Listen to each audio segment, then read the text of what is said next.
गौतम बुद्धाने खूप सुंदर गोष्ट सांगितली की बाबांनो, उगीच जन्म, पुनर्जन्म, मृत्यू, मृत्यूनंतर काय होतं, आत्मा म्हणजे काय, प्राण म्हणजे काय, ह्याचा काथ्याकूट करण्याच्याऐवजी जीवनाचा अनुभव घ्या, चांगलं वाईट काय ते ठरवा आणि नीतीने आणि विवेकाने सद्गती स्वीकारा.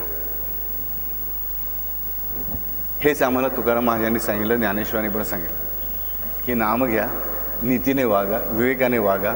ब्रह्म ब्रह्म म्हणतात ते तुमच्या हातात संशी दाराशी येऊन उभं राहिलेलं असेल, ते परब्रह्म येऊन माझ्या दाराशी उभे राहिले. जनाबाई ओढून सांगते की धरीला पंढरीचा चोर, गळा बांधून या दो. हे कशाने त्याने केलं? त्याने कुठे नाक धरून बसले आम्हाला दिसते जनाबाई? आम्हाला जनाबाई गोगऱ्या थापताना दिसते, भांडी घासताना दिसते, कपडे धुताना दिसते, आणि त्यांच्याबरोबर त्यांचा देवसुद्धा ते सगळी कामं करताना आम्हाला दिसतो. म्हणजे आम्हाला कळलं की परब्रह्म परब्रह्म म्हणतात ते शोधण्यासाठी